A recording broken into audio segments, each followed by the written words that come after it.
कल जिस तरीके से उमर खालिद और शर्जिल इमाम को लेकर सुप्रीम कोर्ट ने फैसला सुनाया, उसके बाद जेएनयू में एक बार फिर से कब्र खुदेगी रिटर्न जैसे नारे लगने लगे हैं। जेएनयू कैंपस में एक बार फिर से विवादित नारे लगे हैं।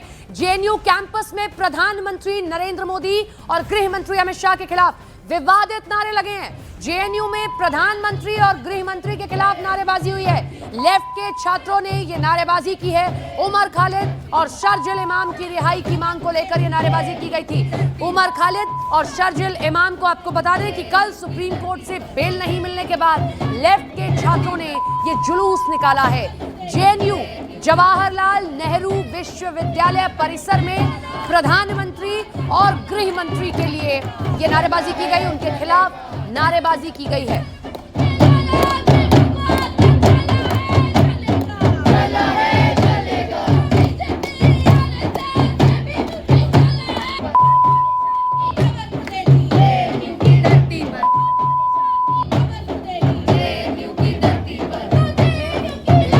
दंगों के लिए 7 आरोपी थे, जिनमें से 5 को कल बेल मिल गई। लेकिन शर्जिल इमाम और उमर खालिद को लेकर सुप्रीम कोर्ट ने कल कहा कि अगर हम प्रथम दृष्टया देखते हैं तो लगता है कि कोई इनकी बड़े हाथ हो सकते हैं, इसीलिए हम इनको बेल नहीं दे रहे हैं। लेकिन इसी पर यह कैसे नारेबाजी की गई। बीजेपी ने इसे लेकर पलटवार किया है। बीजेपी का कहना है कि उमर शर्जिल को बेल ना मिलने से ये लोग बौखला गए।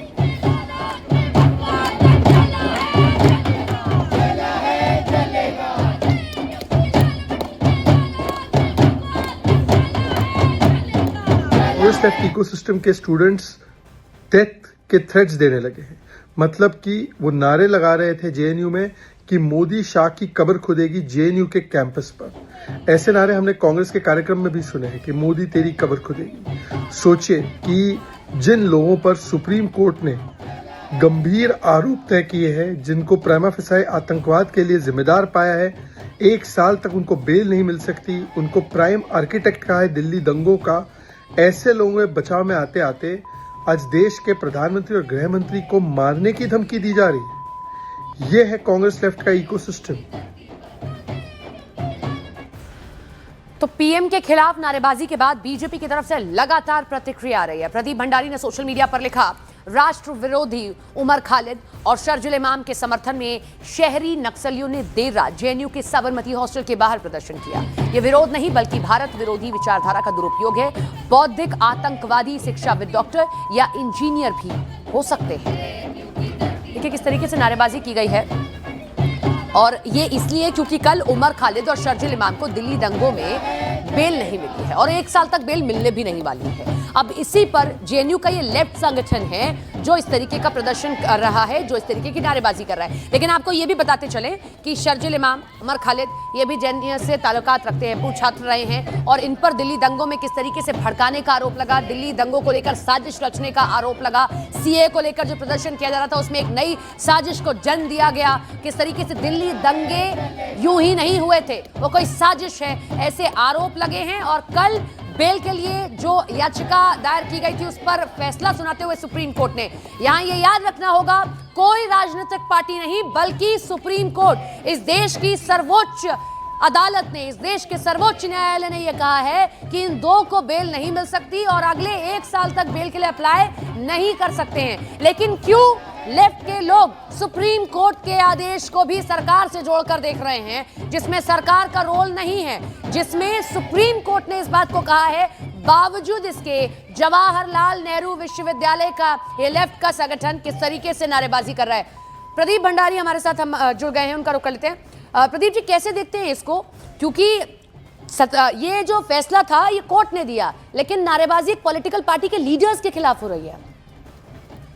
देखिए, ये दर्शाता है कि ये सोच जो है ये अर्बन नक्सली सोच है और यही सोच कल की बौद्धिक आतंकवाद बनते हैं, जिसमें उमर खालिद और शर्जील इमाम जैसे देशद्रोहियों का संरक्षण के अंदर और समर्थन के अंदर कोई कोट अनकोट डॉक्टर, कोई कोट अनकोट इंजीनियर या कोई कोट अनकोट स्टूडेंट आता है।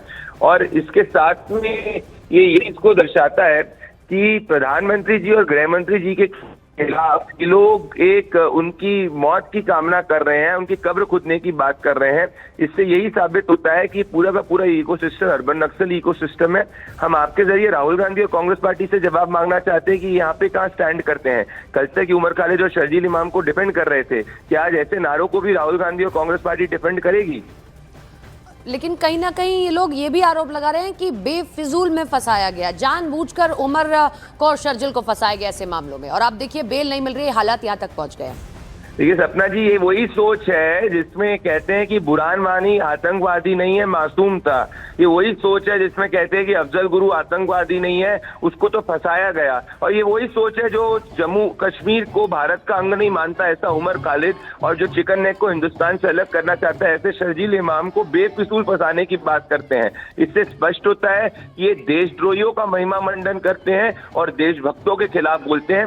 इस पे कानूनी रूप से उचित कार्रवाई होनी चाहिए। जेएनयू के प्रशासन को इसका संज्ञान लेकर दिल्ली पुलिस को भी इसके बारे में अवगत कराना चाहिए, जिससे एक प्रेसिडेंट सेट हो और एक देश के सामने मैसेज जाए कि देश के कैंपस देश विरोधी नारे लगाने के लिए नहीं है, प्रधानमंत्री और गृह मंत्री जी की कब्र खुदने के नारे लगाने के लिए नहीं है, पढ़ाई के स्थान है। लेकिन बार बार जेएनयू में ही ऐसा क्यों होता है? एक सवाल निशान ये भी है, क्यों जेएनयू से ही ऐसी बातें, नारे उठते जाते हैं बार बार?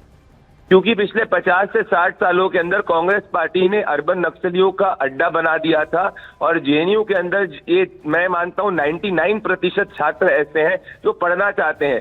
ये 1% जो है, जिसको कहते हैं ना आप कि पूरे के पूरे कैंपस को गंदा करने का प्रयास करते हैं, और इनको पॉलिटिकल संरक्षण हमेशा राहुल गांधी और कांग्रेस देते। याद करिए जब विरोधी नारे लगे थे तब जाके किस तरीके से राहुल गांधी और तमाम विपक्षी नेता जेएनयू के अंदर आए थे और इनका बौद्धिक रूप से समर्थन करने की बात करी जो राहुल गांधी ने स्पीच दी थी। तो धीरे धीरे आप करेंगे, ये 1% बच्चे हैं, समय आने दीजिए, ये 0.0001% भी नहीं बचेंगे, क्योंकि देश के अंदर देशभक्तियों का माहौल है, ना कि देश विरोधियों का। ये गिने चुने बचे हुए हैं।